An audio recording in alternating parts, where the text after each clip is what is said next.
Something between annoyance and confusion flickered across her face before settling back into blankness. She wasn't used to being challenged like this, directly, calmly. That was the problem. Jasmine didn't fight back. She didn't escalate. She didn't bite. She clarified, and that made it impossible to reframe her as irrational. The silence wasn't a lull anymore. It was evidence. And the internet, it had just hit record. If people were waiting for a clapback, they didn't get one. Not the kind they were used to. No snark. No zinger. No mic drop designed for the algorithm.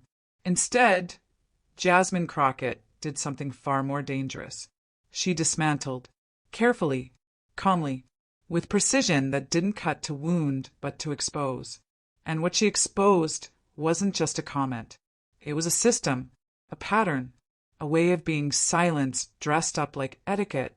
Melania Trump sat back, legs crossed, expression unreadable. But Jasmine didn't even look her way. She looked into the crowd, into the lens, into the space where young women, watching from dorm rooms, nail salons, kitchen counters, were leaning closer, holding their breath. "Where I come from," Jasmine said, her voice soft but solid, "we weren't taught to be silent to be seen. We were taught that if you didn't speak up, someone else would speak over you and write the story without your name in it." You could feel the breath leave the room in waves. Because this wasn't about decorum anymore. This was about definition. About who gets to speak and still be respected. About who gets to take up space without being told to shrink. Melania shifted slightly in her chair. The moderator cleared her throat but didn't interrupt. Everyone knew. This wasn't the part where you step in. This was the part where you listen. "My tone," Jasmine said, "isn't the problem. It's the excuse." She didn't quote stats.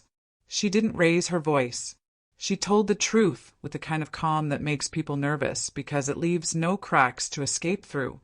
"I've been called emotional when I was exhausted, angry when I was clear, hostile when I was right, but I kept showing up, and I'm still here." No punchline, no applause break, just impact, measured, heavy, true. And for a second, even the cameras seemed to slow down, as if trying to catch every frame of what it looks like when someone reclaims a narrative, not with fire, but with focus. Jasmine didn't clap back. She clarified, and that was louder than anything else. Before the cameras, before the debates, before the headlines and the hashtags and the pinned tweets, there was a little girl in South Dallas with too many questions and not enough people willing to answer them. Jasmine Crockett wasn't born with a microphone in her hand. She earned it, brick by brick, word by word, in a neighborhood where sidewalks cracked like tired voices and buses groaned late into the night. Jasmine learned how to be heard before she learned how to drive. Her mother, Marlene, didn't have time or luxury for long lectures. She led by example, quiet strength, steel-wrapped tenderness, and eyes that said, "Don't flinch," louder than any warning ever could. Marlene cleaned houses for people who didn't remember her name, then came home and asked Jasmine about her school day like her voice mattered more than fatigue. There was never enough money, but there was always time for truth. Jasmine learned early that being smart didn't always feel safe, that some teachers praised you if you spoke softly and punished you if you spoke clearly, that raising your hand too often came with side eyes, not gold stars. At 8, she was told she talked back. At 9, she learned the word articulate wasn't always a compliment.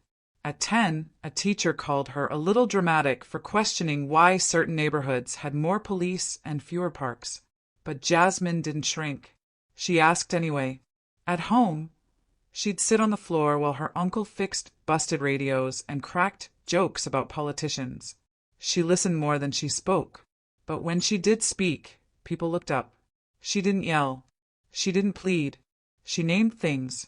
By high school, debate team was less an activity and more a necessity, her outlet, her armor. Her language sharpened into a tool no one could ignore. Her arguments weren't loud. They were layered, built from lived experience, framed by fire. South Dallas didn't give her grace. It gave her grit. And that's why, years later, when a former First Lady tried to redefine her with a sentence wrapped in subtlety, Jasmine didn't react like someone caught off guard. She responded like someone who'd been here before, just in smaller rooms with less light. The truth? She'd been preparing for this moment her whole life. Back in the studio, the temperature hadn't risen, but the room felt hotter, not from lights or nerves, but from the truth hanging in the air like thick smoke. Jasmine Crockett had just laid bare a lifetime of being mislabeled, reduced, repackaged. Not with volume, not with venom, but with the kind of clarity that makes people sit up straighter without knowing why. Melania Trump didn't respond right away. Her smile was still there, technically, but it had changed. Gone was the polished poise, the resting elegance that had carried her through charity galas and Christmas press junkets. What was left now was thinner, tighter around the eyes, fixed like someone trying to hold onto a script they hadn't rehearsed for this version of the show. She shifted slightly, straightened her posture, and tried to brush the moment away like lint on silk. "I meant no offense," she said, voice flat, brows barely lifting. "I believe in strong women. Always." The words fell like a damp paper napkin, there, but unable to wipe anything clean. Jasmine didn't break eye contact. She didn't even blink. She just nodded once and replied with a kind of softness that still landed like a weight. "Intent doesn't erase impact," she said, "especially when the impact is generational."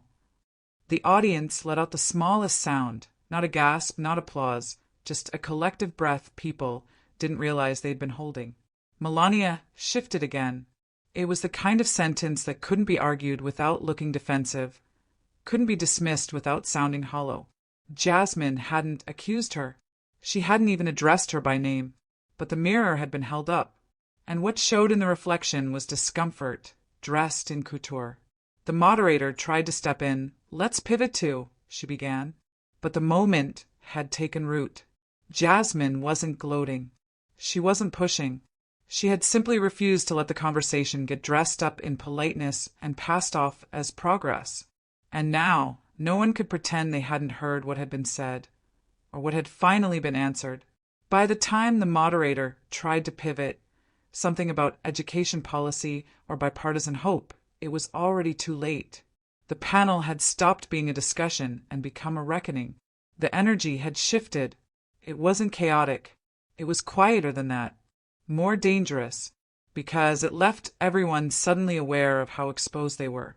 The other guests, a senator from Ohio and a think tank rep with too many acronyms behind his name, both fell completely silent, not out of politeness, out of self-preservation.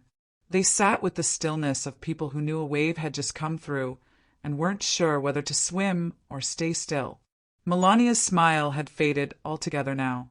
Her lips pressed into a thin line. Her hands folded tighter in her lap.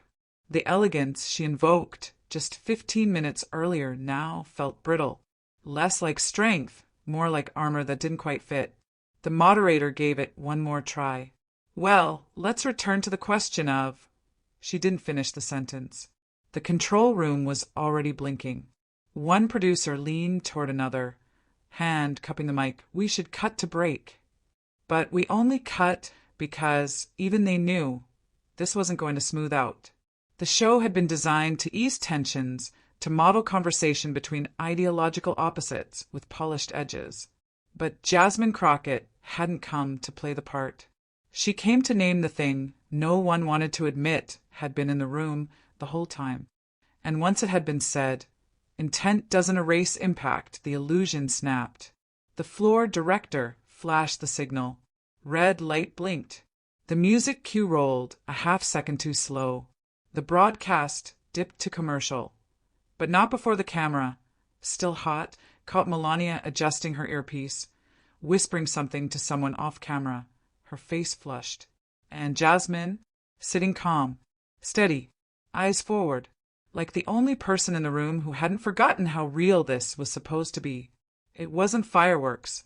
It was a fault line cracking just enough for light to get in. And someone, maybe several someones, had caught it all.